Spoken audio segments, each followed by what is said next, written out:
Hiya, good evening, everyone. So I just want to double check before we start. Could I just ask you to put in the chat box to the people watching, if you can hear me, please?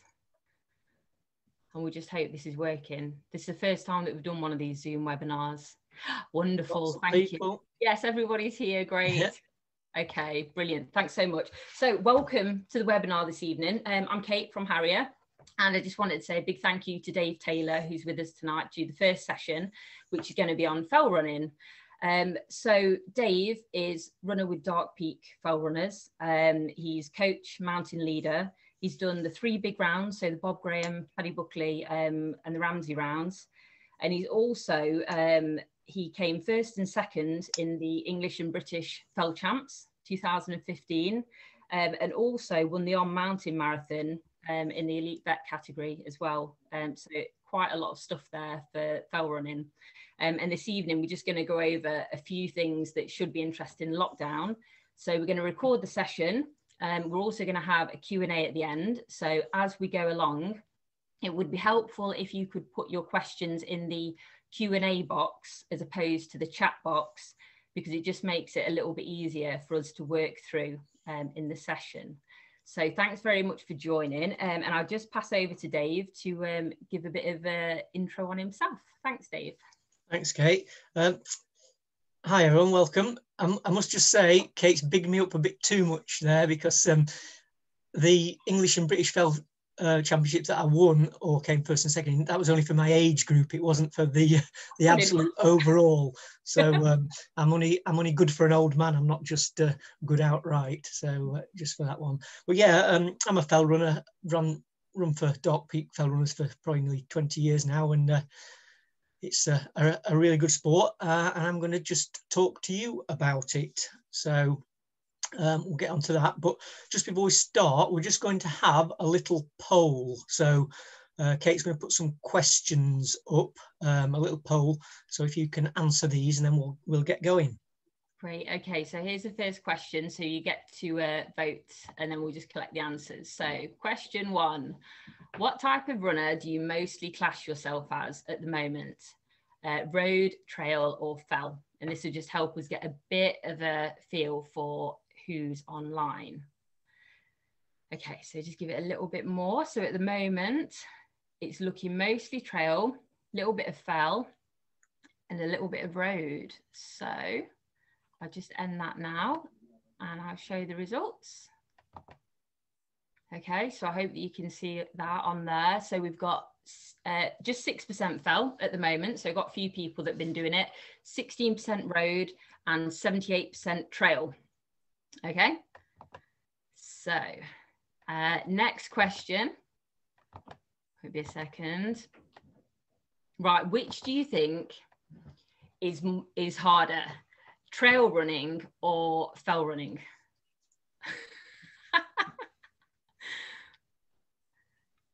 Won't be a second, just wait for a few more. Okay, so I'm not surprised, but it's come out as 99% fell running. Excellent.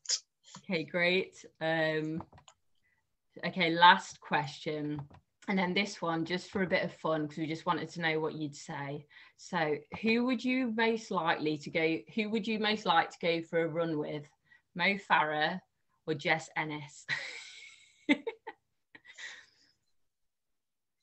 We had a discussion about this before. We won't say who we said. Okay, great. So answers in for that one as well. And Jess, Ennis. Yeah, she's great, isn't she? Jess got 72%. Okay, great. Good. Thanks so much. Right, so I'll just come out of that, Dave. Okay. Okay, great. All done.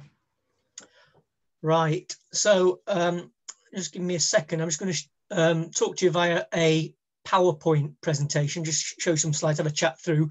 We'll have a question and answer session at the end. So if you've got any questions, then hold those to the end, and we'll try and get through them.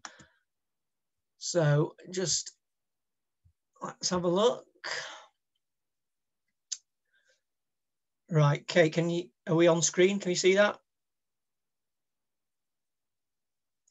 Okay, so chat tonight is about fell running. So first of all, get going.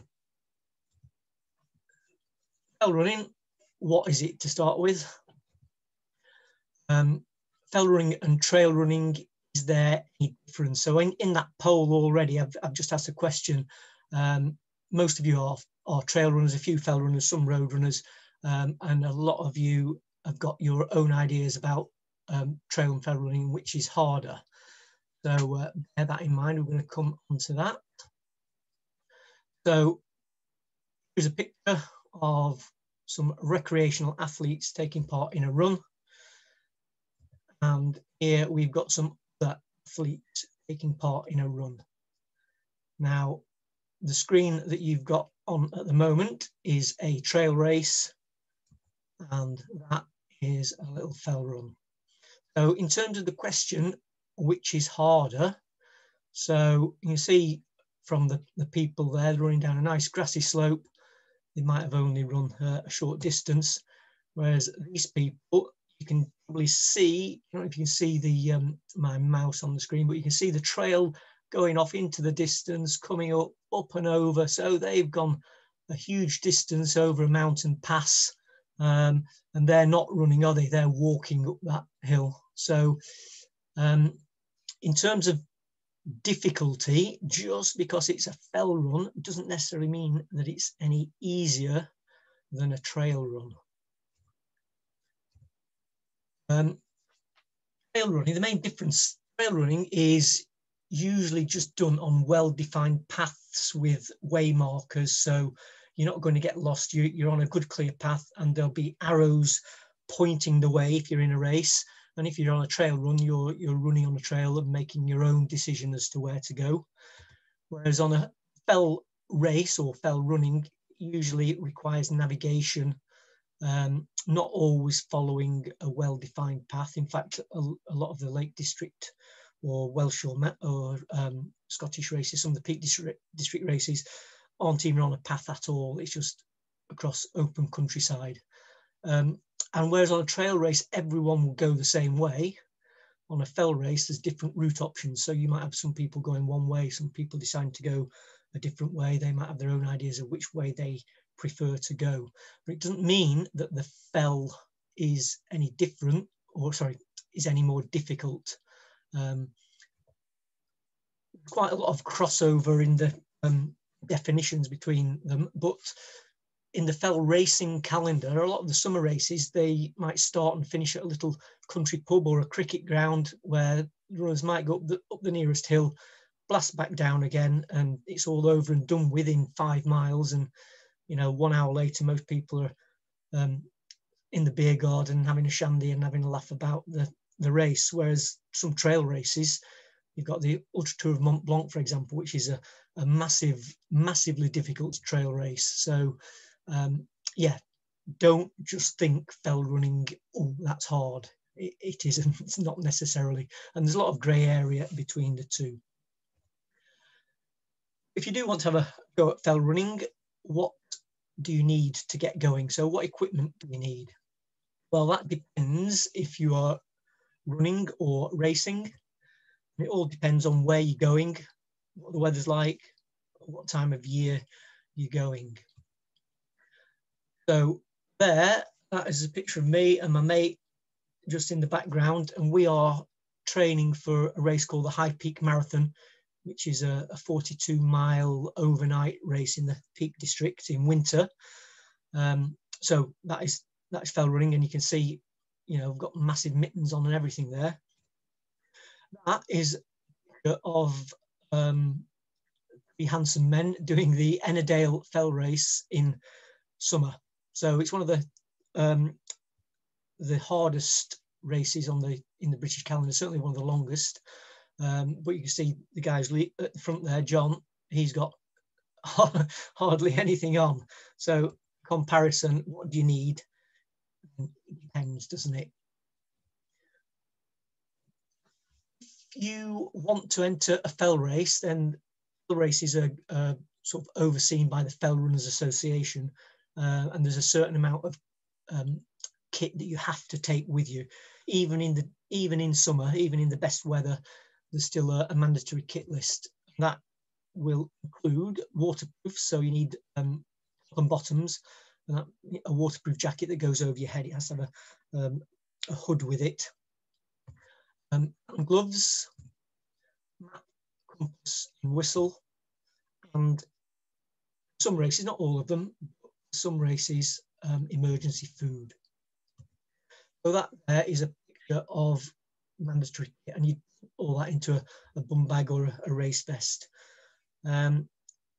Notice that the map, I'm not taking with me a huge map covering the whole area. What I've just got is a cut down map that would cover the actual route itself. And I might actually, I don't know if you can see there, just the little dots, I might actually mark on the checkpoint so that I can see where I'm going if I need to look at the map. I can see where the route goes. I've also got the whistle attached to my compass there so that I'm not scrabbling around looking for my whistle on the morning of the race. They're attached, so if I've got one, I've got the other.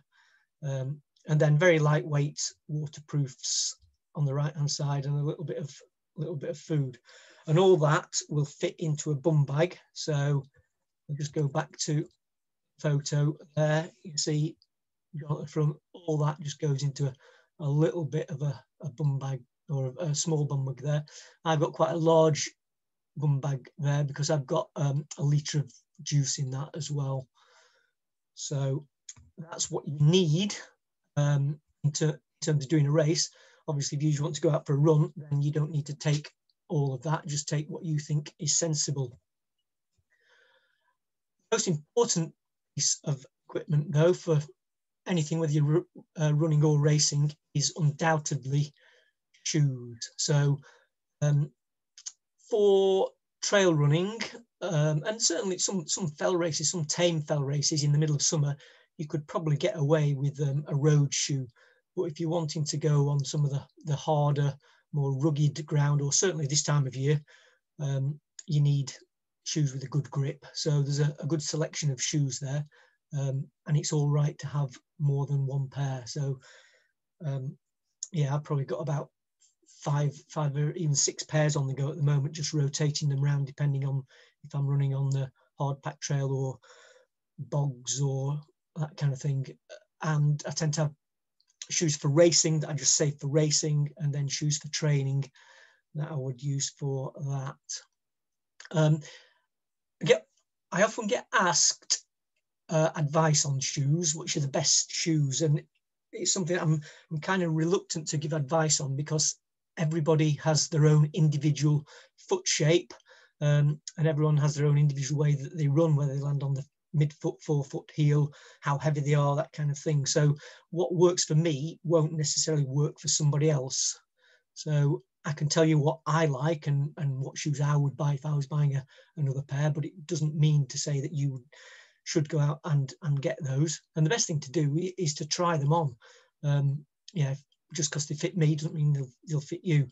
So try them on. And one thing that I do kind of tend to say is, you know, support your local running shop. A friend of mine has a running shop, and he says he gets really annoyed when people come in and try them all on and take advice and then go out, and he never sees them again. And he knows damn well that they've tried it on, decided what they've liked, and then gone to buy it on the internet cheaper. And that's really taking the mick out of him, really. And you know, you can't sort of do that and then complain when your local running shop goes out of business. So that's just my little rant about supporting your running shop rather than buying it online. In terms of skills, what skills do we need for fell running? Do we need navigation skills? Well, say it depends on where you're going. Certainly in the Peak District, there's some really good fell running terrain that we can run on without you being in danger of getting lost. So if you know the Burbage Valley, the Greek Valley, certainly the Burbage Valley, there's some fantastic running around there. That's my local area. Some really rough, steep hillsides, some rough paths, but then you've got a main track, like a trail down the middle, and as long as you hit that and turn left, you're going to pretty much end up at the Fox House pub. Similar with the 𝗦𝗲𝘀𝘀𝗶𝐺 near Buxton, it's got a tarmac road in the bottom, but there's some good rough terrain up the sides, either side. And the Roaches in Staffordshire near Leek, some good gritstone, hard fell terrain around there, but again, very close to a road, so you're not going to get lost. But if you planning on going on more into more remote areas of the Peak District, so Kinder, for example, crossing Kinder. I was up there 2 weeks ago it was, and this bloke shouted across at me and got me, I'm lost, I don't know where I am. And he was absolutely in the middle of the Kinder Plateau, and he showed me his phone. He says, I've come up that mountain. And his phone didn't even have an Ordnance Survey map on it. It just had, I don't know what it was. It was like a drawing of Kinder. And yeah, he hadn't got a clue. And thankfully for him, I was there, and I just turned him round and pointed him the way he'd come and said, just go back that way. But if you want to visit remote areas, then you should be able to have some map reading skill. And if you certainly, if you want to do some races, certainly more remote races, then you need some map reading skills. But also just to be able to get out and enjoy other remote areas, having some navigation skills is really useful. So that's a picture of me recceing the 𝗦𝗀𝘀𝗀𝗃𝗃 round up in the Scottish Highlands. If you can see it, I'm running with a map in my hand there. So yeah, having some navigation skills allows you to get out into some beautiful areas and running in beautiful terrain. So you need those. You don't need to be an absolute expert at navigating, though. Just having some of the basics is a good start. So, for example, just knowing how to understand some map symbols and just knowing what direction you're running in. So knowing if the path or the route that you're meant to be taking is running northwestwards, just a simple skill of being able to look at a compass and work out which is northwest and know that you're going in the right direction. So, you know, you don't have to be a fantastic orienteer, just some basic skills. So other than navigation skills, you don't really need a great deal. I would say just the ability to run. And then the question a lot of people want to know is, do you need to be fit to be a fell runner? Well, again, like most answers, is it depends. You don't need to be super fit as long as you run within your own ability. If you suddenly head off to the Welsh mountains and try to do a 20-mile fell route when you've never done one before, then you're probably going to struggle. But some fell races are only 4 miles in distance, not particularly arduous. So start off with something like that. Choose a route within your own ability. And also, fell running goes up lots of hills, but you don't have to run them all. You'll see the fittest guys and girls running up the hills, but you also see lots of people walking up them. So it isn't the sort of thing where you must run. Yeah, if you're doing a hard training session, then run the hills. If you're out for a nice, enjoyable run, then it's okay to walk up them and run down the other side. The whole thing is you're out there to enjoy it, so don't punish yourself beyond what you're comfortable with. What about training then? So as a coach, I advise people on training. I write training programs for people, and I do group sessions. So this is a group session from last year or the year before, in the good old days when we could group together, and we didn't have COVID to deal with. Hopefully we'll get back to that later this year. What mistakes do people make in their training? Well, the first one I would say is people run the wrong intensity level or effort level. I'll come on to explain that a little bit more. People tend to do every run at the same pace or the same effort, and to a certain extent probably the same distance, or you know, they don't have a great range of distances that they run when they go out for a training run. Big one is people neglect speed and strength training. And also, people don't target the weaknesses. So if they know they're not very good at something, they won't do that in the training. They'll just do what they enjoy and what they're good at. So what do I mean by training at the wrong pace? So here, just an example of someone who maybe runs on 4 days a week. So the little red X's are the pace that they run at. So slow, number 1 down the bottom is walking pace, and fast, number 5 at the top. Imagine running as fast as you physically can. So there's a tiger chasing you. I sometimes like to say it. So Monday, people have a day off because they've done a run on a Sunday, and then Tuesday they go out and they have a run, and it's kind of in the middle. It's not super slow and it's not particularly fast. It's kind of steady. And then they do the same on Wednesday, maybe go a little bit quicker. Thursday and Friday they have days off, and then Saturday, imagine they might do a park run. So they run quite a bit faster than the other runs, but it's not super fast in terms of the fastest they can run. And then they get to Sunday, sorry, and they do a nice easy run again. So if we look at that grey zone there, everything is done at quite a steady pace. No slow running, and there's no real fast running. So a good thing to do would be to change that. And imagine Monday, you still have a day off. Tuesday, you slow the pace down. You still might go for an hour or however long, but you do it at a nice, easy pace. Same again on Wednesday.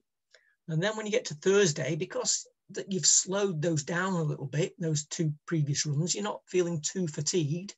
So you can do some really fast stuff there, up to the yellow X, right up into the fast zone. And then you have Friday off. Saturday is the same as you've done before. And then your Sunday run, you bring that back down into the green zone. So you're doing 3 runs there at slower pace than you've done before, and you're doing 1 run at faster pace. So by doing lots of slower running, you can run further, or you can run more often. You could add another day in there, and it's doing this extra running that gets you fitter, and also doing this little bit of faster running. So faster running, we're talking about speed training. So sometimes I say to people, what's the fastest that you run? They may say, well, I do park run every week. And if you do park run in 20 minutes, that's quite a good time for a recreational runner, 5 kilometres in 20 minutes. But that's only running at 4 minutes per kilometre. And that isn't super fast. It's fast for doing it for 20 minutes non-stop, but it's not super fast. What about running faster than 3 minutes per kilometre? And a lot of people just never do that. So we can do something in our training called strides and hill sprints. So what are those? So basically 10 seconds of very fast running. So pretty close to full speed. And why do we do those? Well, if we just run at easy pace, we're just using slow twitch muscles. And those can operate for a long time without fatigue, but they're not particularly powerful. By doing faster pace running, we're really targeting the fast twitch muscles, the real powerful, fast contracting muscles. And this fast running helps us improve our stride length. It really makes us drive the front knee forward and extend the back leg. And it also strengthens us, not just muscularly, but the ligaments as well. It leads to good, fast ground contact time that we want as a runner. And it leads to good technique, and overall makes us more economical, powerful, and stronger. But if we don't train for that, then we won't get those benefits. So in terms of a good technique, then you can just see there that, you know, a good knee drive at the front and a good leg extension out the back. Sometimes if we just run slow all the time, we just get a lazy, quite a slow or short stride, not very powerful. So that is the reason for doing strides or hill sprints. The difference is strides are just done on flat terrain. Hill sprints are done on quite steep terrain. The idea is we do them for such a short period of time that we don't get fatigued, they don't hurt. It's not like run up a hill for a long time. If you're only doing them for 10 seconds, then they're over before you get fatigued. And also you take a long recovery. So you take a minute between each one of these and then go again. And I would add these to the end of an easy run. So imagine you, rather than running for an hour, if you ran for 50 minutes, nice and easy, and then spent 10 minutes doing this at the end, you're getting 50 minutes of good cardiovascular exercise and then 10 minutes where you're actually probably only running for 1 minute fast, but you're getting some real powerful fast running tagged on to the end of your 50-minute run. The thing people neglect is strength training, and people think that strength training has to be down the gym. Well, it doesn't. So picture on the left, imagine running and jumping off that boulder there. So there I'm about to land on my right foot. So one thing I will do in training is deliberately do that as a training session. So I might warm up for, I don't know, 15, 20 minutes. And then there's a little loop that I'll run, and I'll run around there 8 times landing on my right leg, and then run round again 8 more times, next time landing on my left leg. So that is really giving you some what's called eccentric or eccentric strength training. It's the strength that's needed to absorb the impact. And that is what helps you with your downhill running. But I'd also run up there. So I'll run up and jump up that boulder.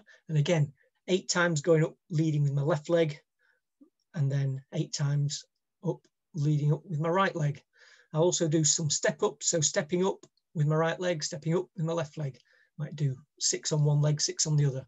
So that kind of thing.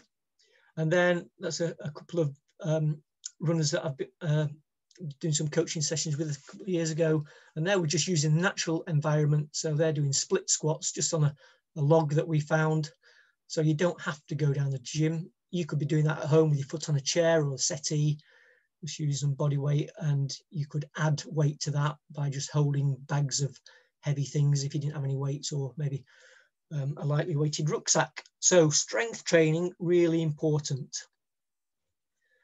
And the other thing we talked about is targeting your weaknesses. If you're not good at running uphill, or in this case, walking briskly uphill, then you need to train to get good at it. You're not going to get good at going uphill by just running on the flat. So there we've got a runner practicing uphill. And also on the right-hand side, target your weakness downhill. The amount of people who ask me, Dave, how do I get good at running downhill? Well, guess what? You need to practice it. So this is a ladies running group that I've done some coaching with. And in that picture, we are deliberately running down quite a steep, rough, rocky slope, just going around in loops, running down, walking up. So target your weaknesses. And another thing, something called specificity. So if you want to get good at running up and down steep hills and rough terrain, you need to train on steep hills and rough terrain. So no amount of, doing a park run in 18 minutes is going to get you good at running on that side of thing, on that type of terrain. So train for what you want to run on. So that is that. So now I have for you a homework challenge, and you need to do this before next Monday. So if hopefully you're logging in for next Monday's talk, and this is what I want you to have done by then.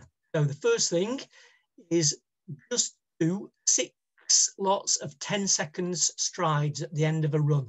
So just go for a run this weekend, and rather than just going and then finishing at the end, just when you get near the end, say, right, I'm going to do 10 seconds really fast, slow walk back to where you started, and do 5 more of those. So really fast, not absolutely flat out sprint, but imagine a pace that you could only maintain for, say, a minute. So pretty fast. Next thing I want you to do is 20 minutes worth of leg strength. So like I said, you can do this at home. Lunges, squats, glute bridges, step ups and step downs, and calf raises. So most of those you can actually do indoors. If you're not sure what they mean, then there's loads of stuff you can find on YouTube just showing you how to do those. So you can do them with body weight if you find them difficult. If you find them easy, then do them with some weights. So yeah, just 20 minutes, just mix those up.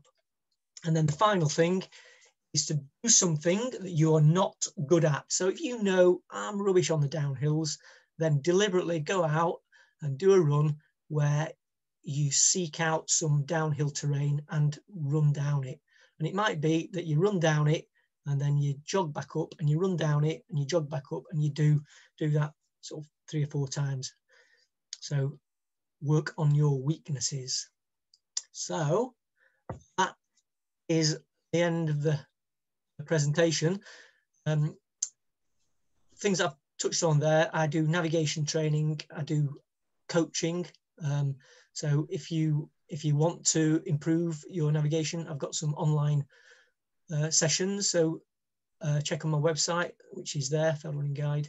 And also, if you want a training plan or training advice, then get in touch, we'll discuss it. Yeah, if you don't, then that's fine. Okay, so questions. Has anyone got any questions? Now, I know that some people had already put some questions in last week. So first of all, I'll answer Craig. Thanks for the question. You're asking about advice on downhill running. You see fellow runners belt it downhill and you find it hard, particularly on the technical parts, and it kills your quads. So the picture that I showed before of the me jumping off that boulder, that is a really good way of doing it. It's just practice. It really is practice. If the only time that you run downhill is on a race, and you race, I don't know, once every 3 weeks, then you're only running downhill once in 3 weeks. If the people who are racing against you and don't struggle on the downhill, if they're running downhill twice a week in their training, then they're doing 6 downhill sessions for your 1. So that is it. But work on those kind of things, the eccentric contractions where your muscles are absorbing the load, not necessarily the strength for going up, but the strength for coming down. So yeah, stepping up and down on boulders, jumping on boulders, and running fast downhill. Basically, that's it, training for it. Another question we've got from Lynn, similar. How do you gain more confidence, control when descending? Do you overthink it when I do it? Well, sometimes I hear people say, or when you get to a downhill, just turn your brain off. So brain off, brakes off, and just go for it. And I think that's a load of rubbish, because you need 3 things for good at downhill, or you need 4 things: shoes, but you need strength, we've just talked about. So if you try and run downhill really fast and you haven't got the strength to absorb the impact, you're going to fall over.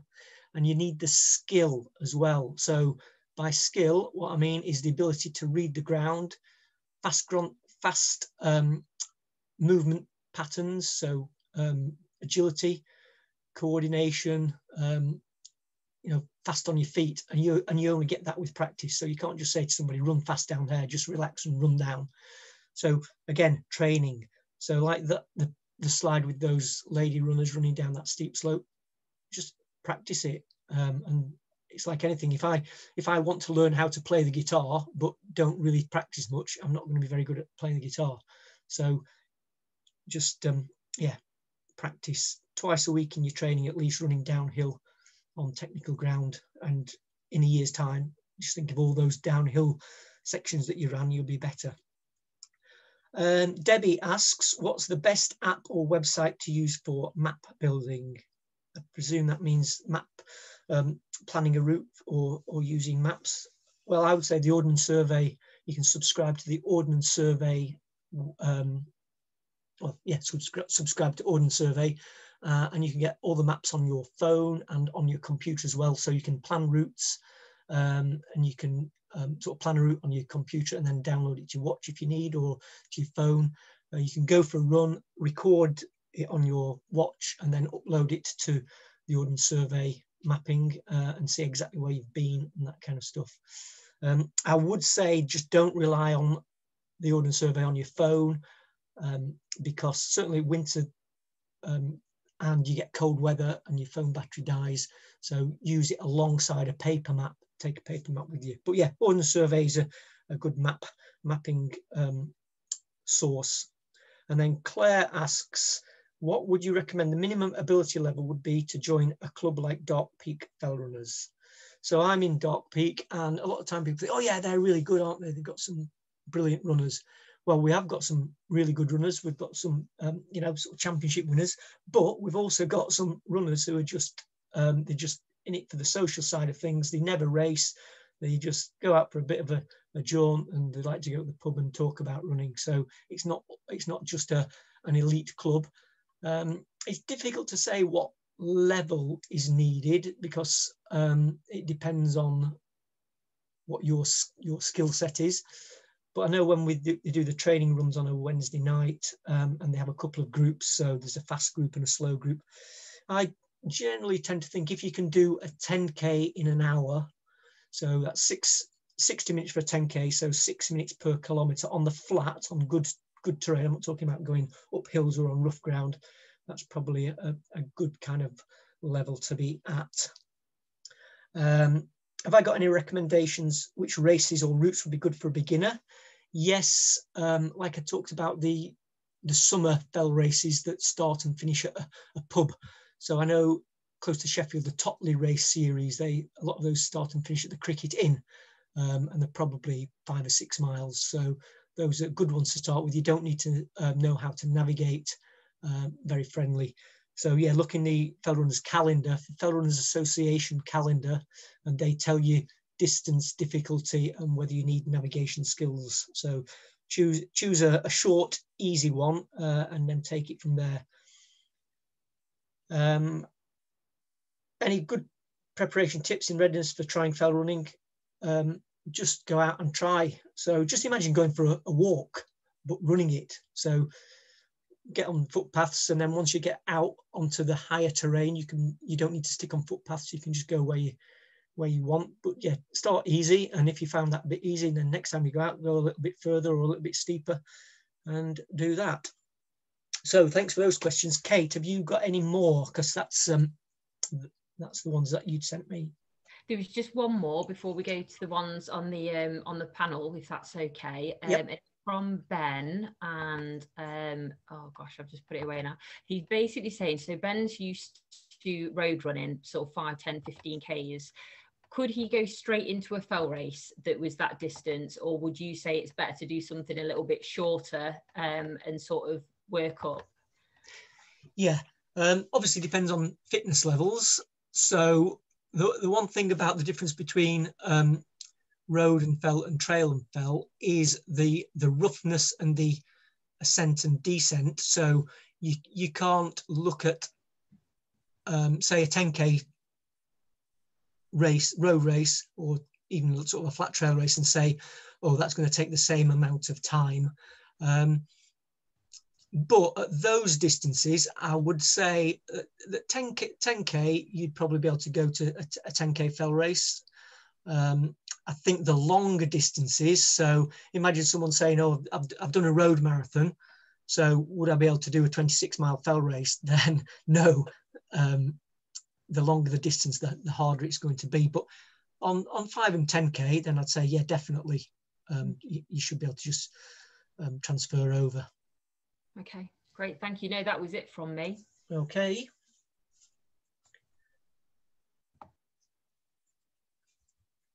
So have we got other questions that have come up in the...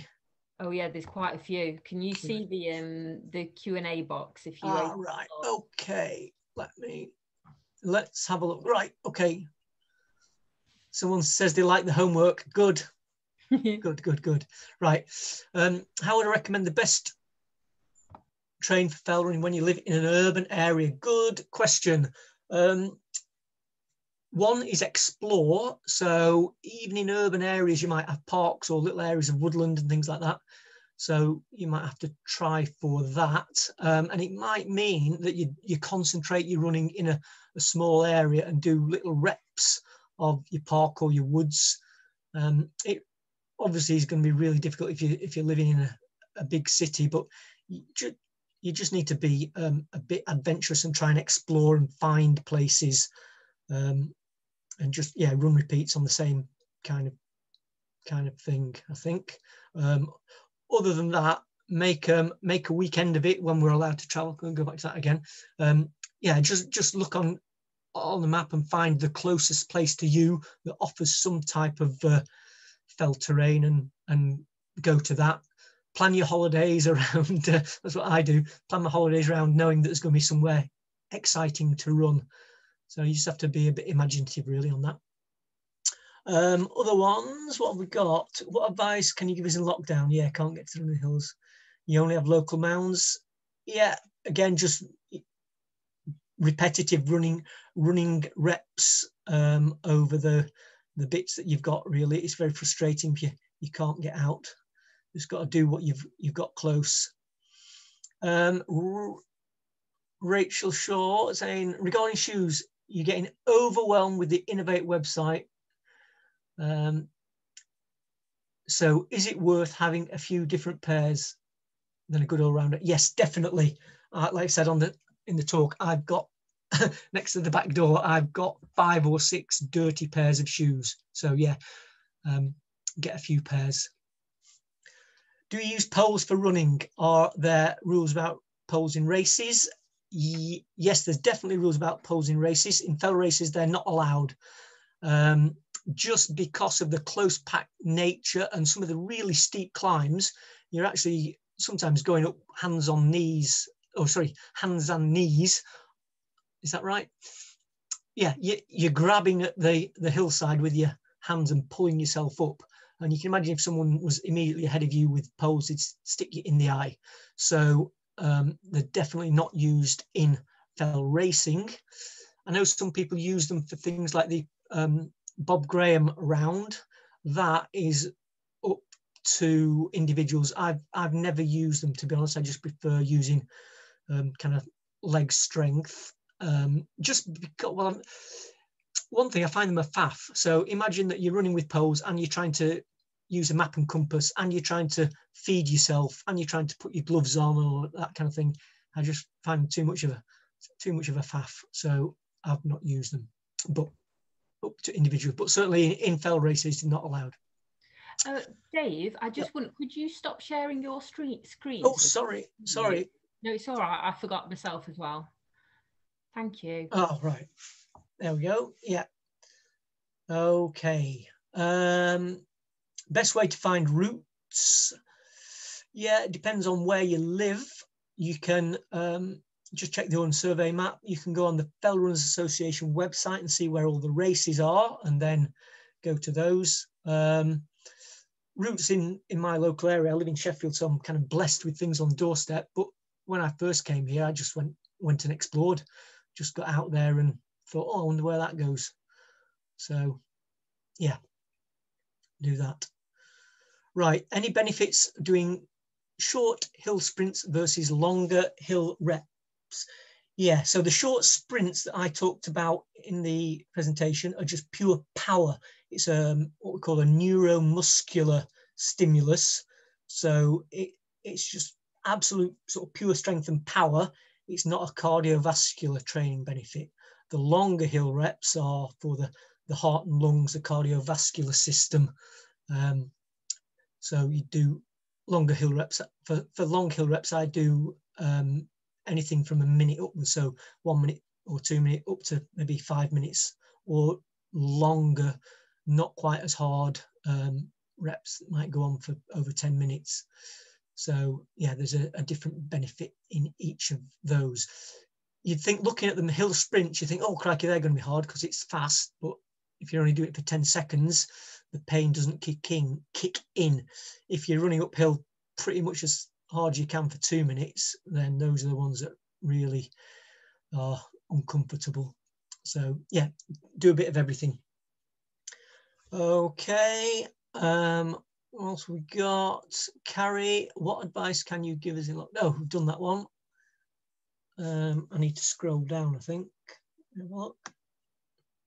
Rich is saying, what key advice would you offer someone aiming to run the Paddy Buckley in future? Train on, like I said on the slide, specificity.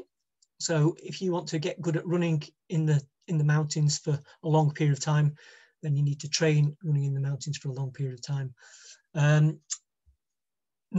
Not just doing that, that's not the only training you should do, but certainly train on that. And then long days out in the hills. So someone coming from a hill walking background who spends lots of time, you know, with a rucksack on, maybe walking for 5, 6 or more hours in mountainous terrain, is probably better trained than someone who's got a fast road 5 or 10k. So yeah, long hours on your feet in mountainous terrain. Stephen Scarratt, how often per week would you recommend doing strength training? Twice a week is good. It depends on your age and it depends on the other type of running that you're doing. So if you're doing hill reps as part of your training, as part of your running, and faster downhill as part of your running anyway, then you're getting a strength benefit from that. If you're just running on the flat, then you're not getting as much strength training from that. So it depends what you're doing. But yeah, I would say at least one extra time a week. So once or twice on there. Don't do the same exercises every time. So mix it up a little bit. And the key is, rather than doing lots of reps, so rather than doing, say, 3 sets of 10 reps just with body weight, you'd be better doing something like 3 sets of 8 reps with heavy weights. So getting close to fatigue with a lower number of reps, because you're getting the endurance, strength endurance from running for a long period of time. So we want kind of heavy weight. So heavy dumbbells and doing 8 lunges is better than body weight doing 10 lunges. Nicola, I would love to know some good introduction routes in the peak to start with. Yeah, just it depends on whereabouts you are, Nicola, and what areas you know. But if you can get up above Hathersage, Burbage Valley, and just, yeah, some great stuff around there. Up Burbage onto Stanage and back again. But it depends. There is a book actually called Trail Running in the Peak District. Vertebrate Publications do it. Get that. It's not very expensive, and it's got lots of trail and fell runs in the Peak District. Claire, I've answered the polls question. No, I don't. Best strength exercise for weak knee control. I'm not a physio, David, so I wouldn't absolutely be able to say that. But anything that strengthens or supports the knee, so quadricep exercises, so your thigh. So doing things like squats and lunges is going to be beneficial. You've obviously got to make sure that you're not overloading and risking damaging your knee when you're doing the exercise, but doing controlled exercises that help the knee strengthening muscles would be good. Yeah, so squats and lunges really for that. Good resources to get better at nav using map and compass. Emily, right, every Thursday, Emily, I do on my social media, I do a navigation task. I don't know if you're familiar with that. So on Twitter and Facebook, I do a little question and people have to have a look at that. And I've got probably over 70 YouTube tasks with the answers on them. So if you look on Fell Running Guide YouTube, those are there. And then other than that, yeah, just go out and practice or book a navigation session with me. That's probably the best thing for me to say. Anonymous attendee wants to know, when fell running, have you ever taken the wrong route and been completely lost? Yes. Right, there's a difference between being completely lost and being in the wrong place. So I've never been completely lost, but to my embarrassment, I did the 𝗦𝗃𝗃 fell race one year, and it's got a trail right to the top, you know, a really good trail. But never having been to the top before, I was going up there and it was really foggy. And I just stepped to the left-hand side a little bit to avoid all the rockiness, and I found this pile of cairns, and I followed them and followed them and followed them. And it's an out and back route where you run to the top, turn around and come hammering it back down again. And I got to the top without anyone coming back down, and I'd gone to a little subsidiary summit that was probably, I don't know, maybe a kilometre offline, and I had to run back down and then get back on the route. So I think I went from 3rd place to 163rd place, and got beaten by old ladies and all sorts of things. So yes, I have, but I wasn't completely lost. I just wasn't where I should have been. So that's that. Differently, fell running with what we do in South Africa, mountain sky running. Yeah, against mountain running and sky running tend to be all well-marked trails, so there won't be route choices and navigation decisions to make, and you won't have to be running with a map. But to all intents and purposes, some of the terrain that you're on is actually fell running terrain. It's just organised under a different sort of governing body, really. Thank you, Lindsay. Rigby round, not done the Rigby round, the Ramsey round I think you might be thinking of. The Ramsey round is probably the hardest in terms of there is no or very little support or very little get out of jail if you get into trouble. There's very few roads, or you don't cross any roads, so you're more remote, you're more removed from civilization. So if you get, you know, if you're having a bad day, you can't just drop down to the valley and say I've had enough. But in terms of the terrain and the ups and downs, the Ramsey round and the Paddy Buckley are probably similar in terms of difficulty. My mate Andy is member of Dark Fell Runners, and we did the 15 trigs but failed 13 trigs because it was the hottest day and he got heat stroke. Do you know him? I know his name. I've not met him, I don't think, Andy. But when I see him, I will I'll remind him of that. An alternative for hill sprints if you live in a local area, yes, steps or stairs. You probably don't want to be sprinting up upstairs at home, but if you can find just a little area outdoors that's got some little steps on it, then that would work. Or, you know, you just got to find somewhere that's got a little bit of an incline. How many times a week do I recommend strides? I do them at least twice a week at the end of an easy run. So yeah, run for an hour or 45 minutes, spend 10 minutes doing some strides, and then just jog back to finish off. So yeah, twice a week.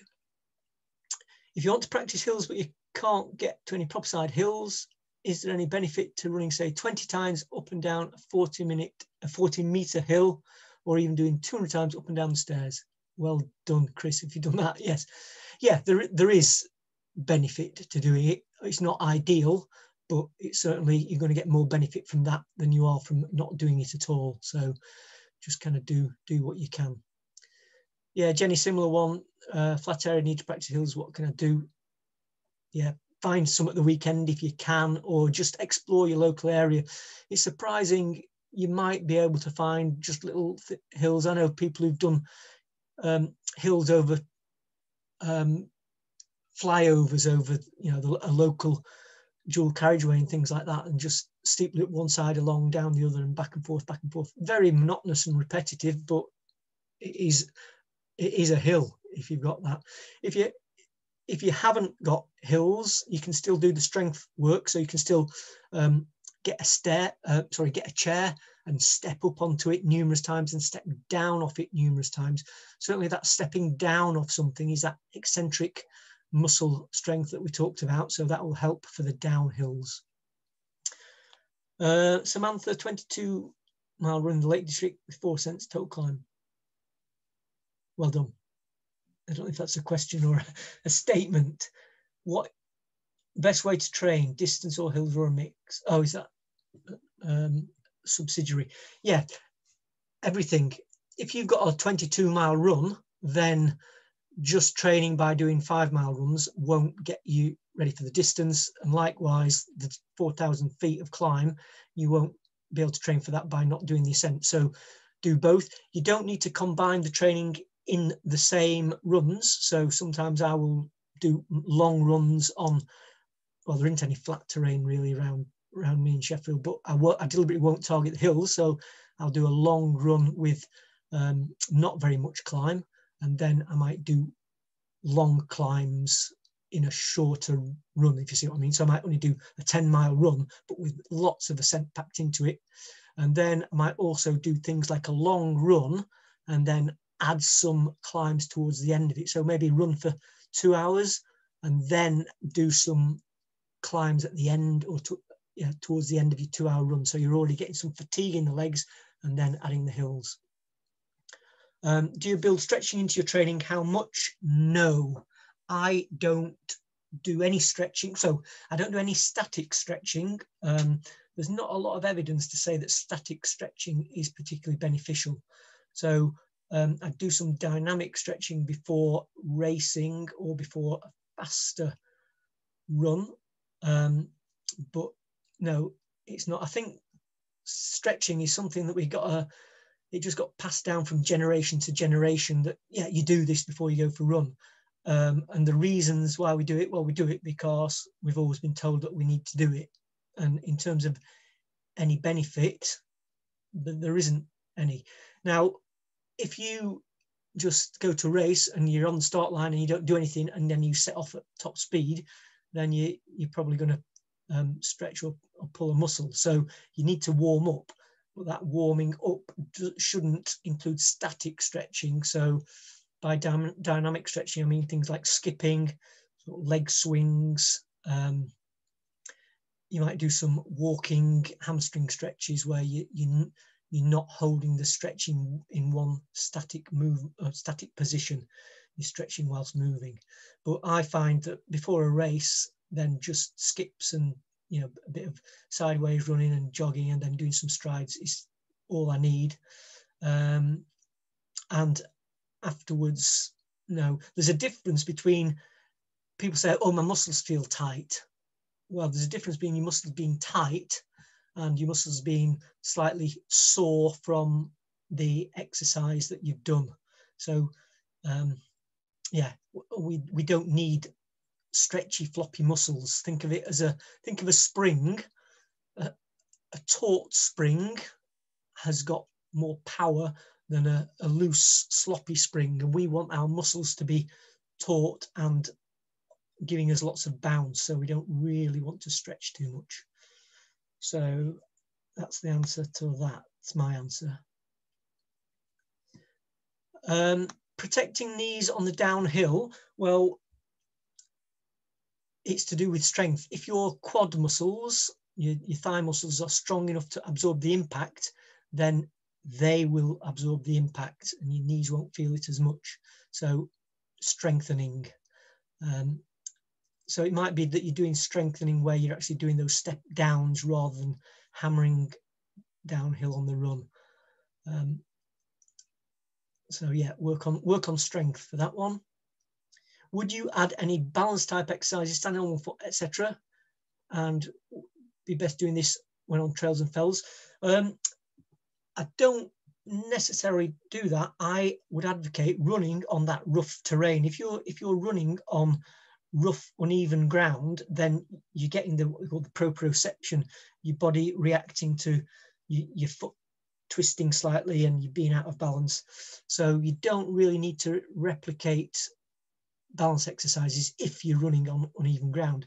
If you're not running on uneven ground, then you might do that. So a rolled up towel on the floor and standing on it on one leg is good, that kind of thing. But generally just running on uneven surfaces is good enough.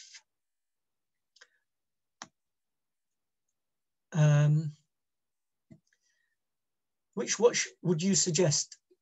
Can't download maps. Right, I don't download maps onto a watch at all.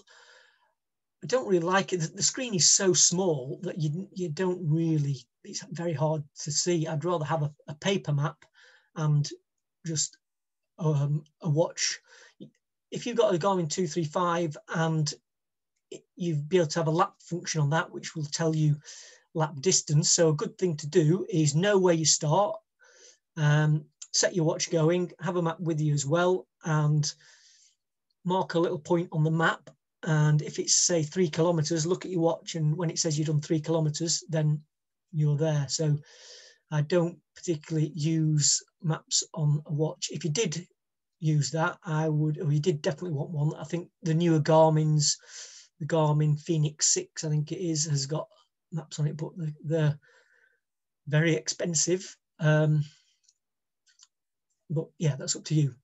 Some people are like Sunto's. It's a bit of a Garmin Sunto battle. I like Garmin, but yeah, the Fenix 6 is a good one if you do want the maps. Andy is saying on trail ultramarathon steep downhills get cramp. Yeah, lack of specificity. Yeah. So cramp, there's not an absolute answer as to why we get it. So some people think it's dehydration. Other people think it is lack of electrolyte. Other people think it's lack of training. There's no absolute, yes, this is why you get cramp.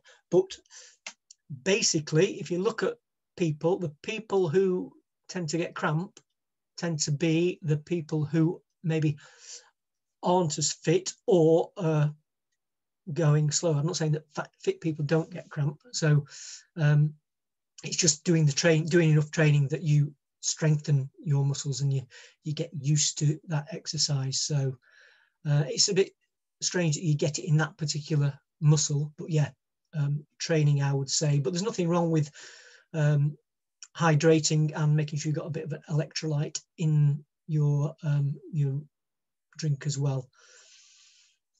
What else we got here? Mark is asking, what's the best way to work out where you can't go fell running? Obviously can't be running in any old field. No. If you haven't got open access, which means land that you can just go on where you're not on footpaths, you have to stick with footpaths. So Ordnance Survey maps will mark where you are legally allowed to go. If you're above a certain height, you can just go running anywhere. So there's a mark on the map which defines access land. And once you're above that, you can go where you want.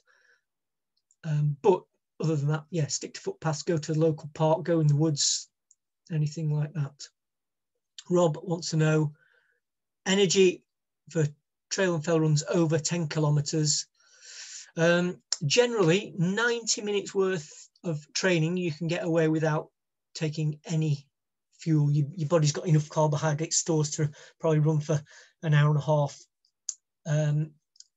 So think of it like that.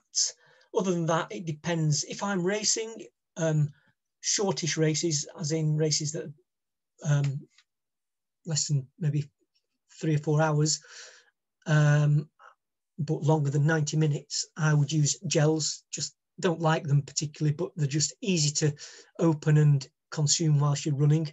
For the longer stuff, then you can start getting into real food, so mountain marathon type things. Then I just like things like naked bars. I don't know if you know those. Aldi's own little chocolate orange, just good, no added sugar, just natural food, natural compressed fruit and things like that.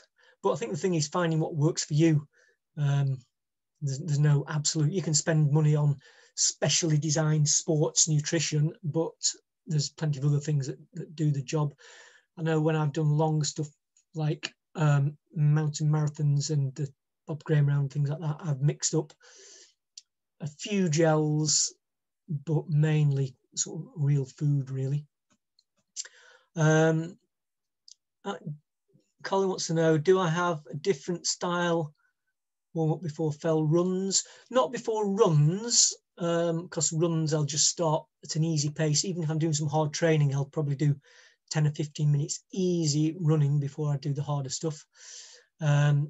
Before a race, yeah, those strides that we talked about, I will do strides before a run.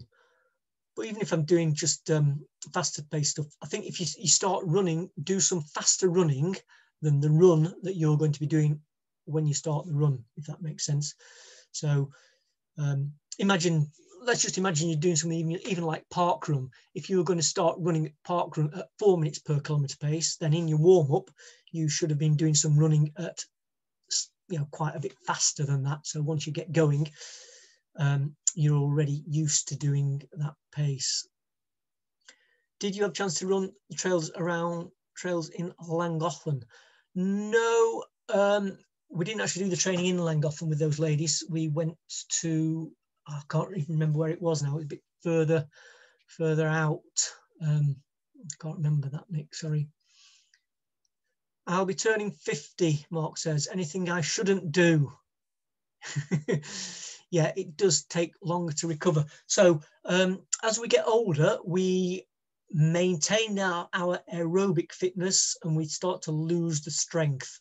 So we can get away with doing less distance, but we need to do more harder stuff. So those sprints and strides really include those, because you'll find that the speed that you could run, your top speed when you're 50 is going to be so much slower than your top speed when you were 30, even if you're fitter and better as a runner.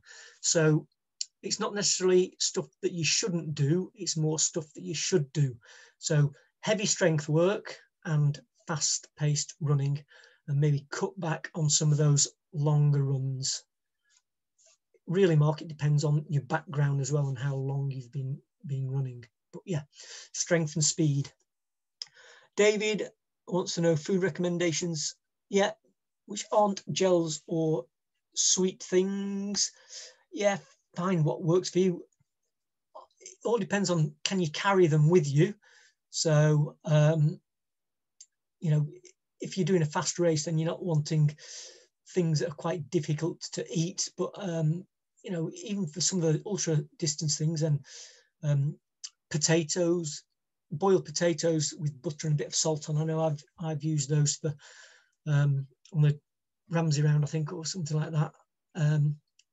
But anything that you can stomach, that you can carry, and that gives you the energy that you need. So just experiment on your long runs, really.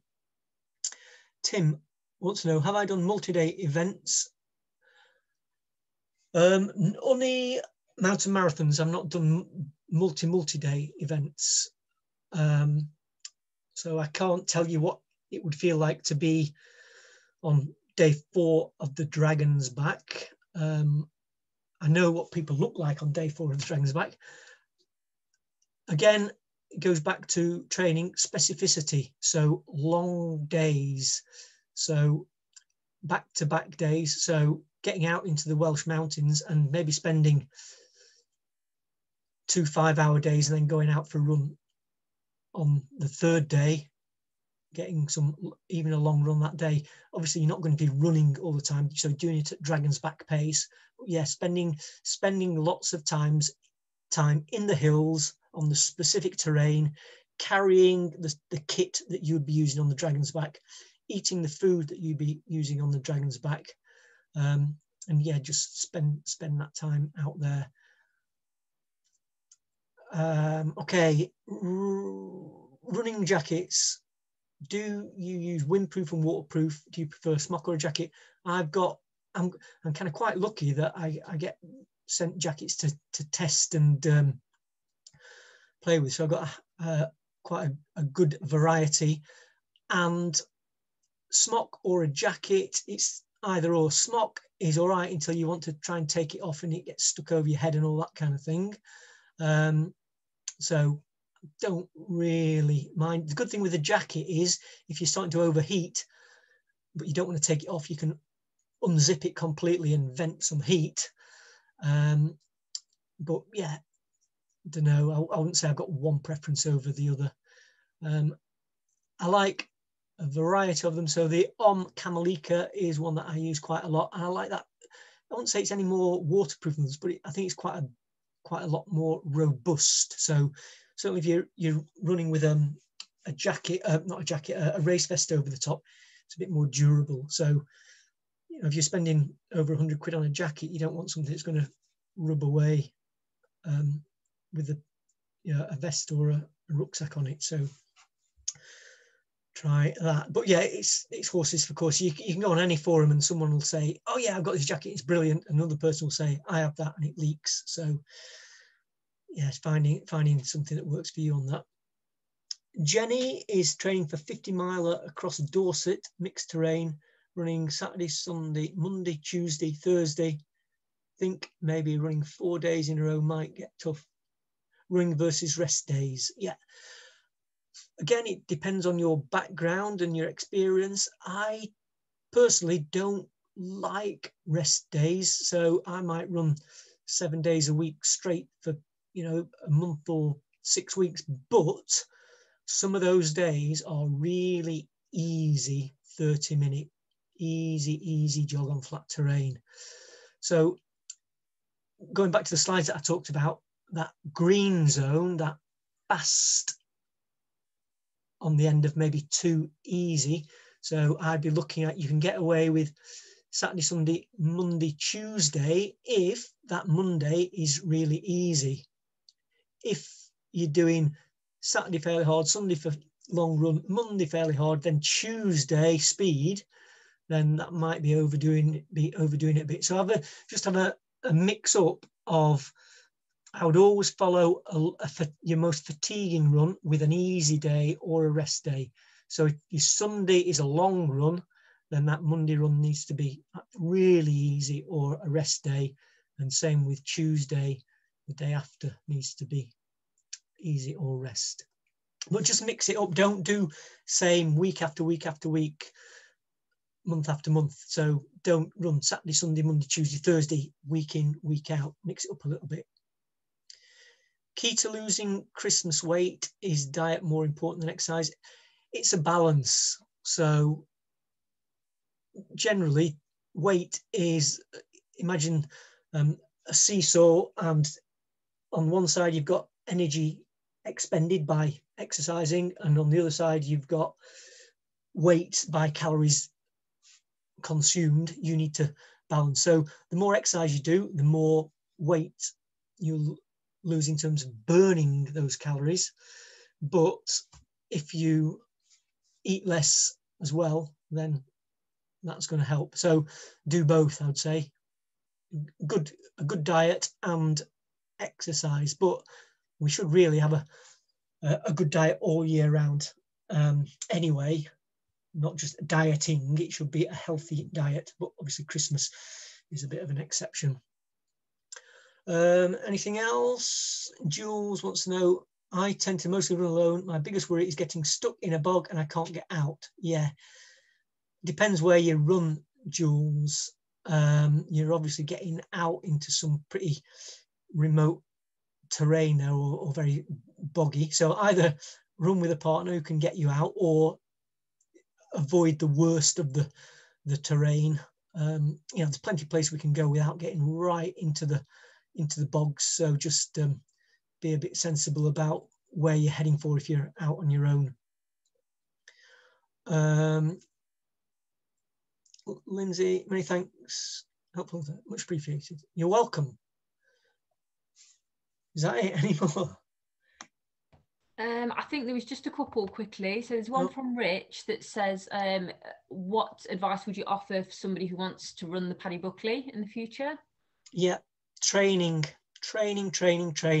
Get out, get to Wales, get to know the terrain, practice on it, get a schedule of knowing how long it's going to take, how long each leg will take, and run that leg and look at how long it took you to do it comfortably, and that will tell you whether you're close, or how much how much time you've got to gain to be able to meet the cut-offs for 24 hours. But yeah, it's all about training specifically for the type of terrain you're going on, and getting out into the hills. So as I said, hill walking, getting out and doing, if you went for a weekend and you went hill walking in Snowdonia and you walked for 6 hours on 2 days, that's probably better training than doing two 10-mile runs on Saturday, one on Saturday and one on Sunday. Get out and spend time on your feet in mountainous terrain. If you think about the Paddy Buckley, well, any of the big rounds, you don't have to run particularly fast at all. A lot of it is walking. It's walking at a reasonable pace up hills. So it's doing that, but being able to do it for a long period of time. So yeah, get out there and train specifically. He could get a plan off you, couldn't he, Dave? Yeah, I write training plans for people who are doing the Paddy Buckley or Bob Graham or that kind of stuff. Yeah, get in touch. There's a couple more. There's one from Elizabeth. She says, how long will it take her to build up from 15 to 20 miles to 30 to 35 miles realistically? There's no answer to that other than it depends. It depends on her background, how long she's been running. It also depends on how many times a week she can run. It depends on what sort of terrain she's got to train on. So if someone has only started running a year ago and they're at a certain level, it's going to take them longer to get from that level to another level. If someone's been running for 10 years and they've got to a certain level, it won't take them as long to get to that next level. So I don't think you can say it will take X amount of time. Unfortunately, I can't put a definite answer on that. Okay, thank you. And then finally, I think just to finish off, there was just one, what's the best way to find routes or for people to go out and try it? Yeah, so if it's specifically fell routes, then go on the Fell Runners Association website and look at their calendar and look at fell races where those races have taken place and kind of find the nearest ones to you and go and visit them.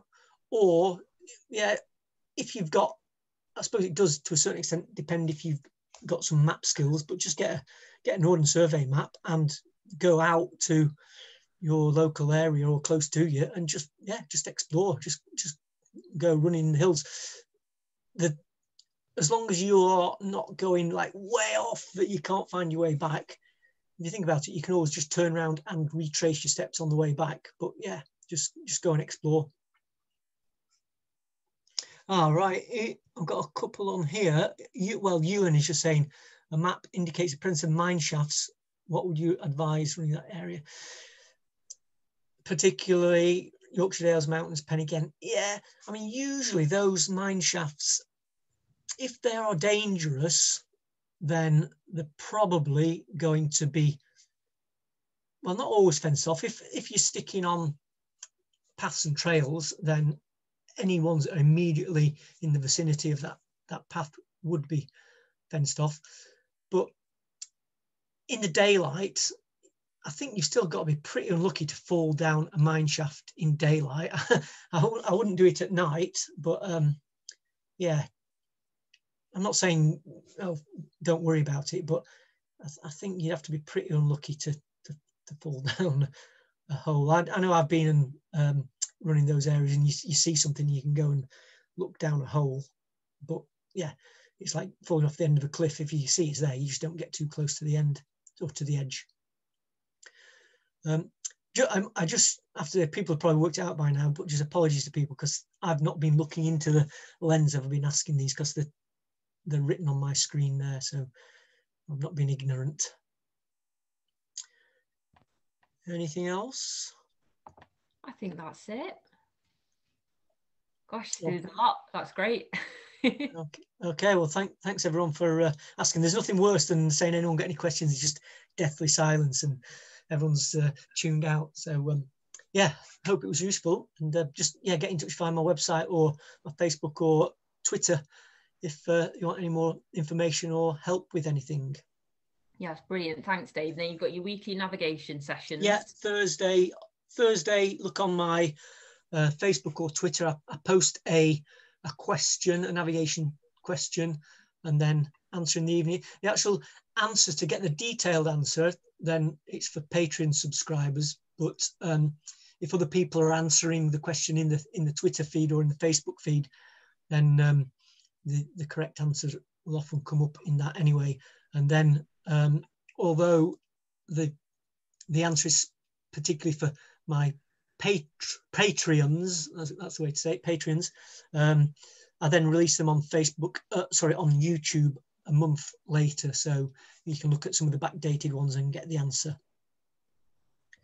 Okay, that's brilliant. Right, thank you so much. And so we've got the homework as well, which is put the strides in 6 times 10 seconds. Yeah, 10 seconds, 10, anything for strides, anything between 10 and 20 seconds. With hill sprints, it's just 10 seconds, no longer than that, because you start to get aerobically fatigued. Okay, right, I'm going to do mine tomorrow as well. I'm lazy. I don't do enough speed work because I don't enjoy it. Exactly, yeah, that's what I find. Okay, fantastic. And we're going to put this on YouTube so people can watch it back if they've got anything that they want to go back to, but you can ask Dave as well. Next week, we've got Keri Wallace from Girls on Hills, and we're going to do a bit on sky running, which is a couple of fundamental differences as well. But yeah, thank you so much, Dave. Brilliant session. Hope everyone really enjoyed it. And we'll catch up with you again soon. Hopefully you'll do a navigation task for Harrier one day as well.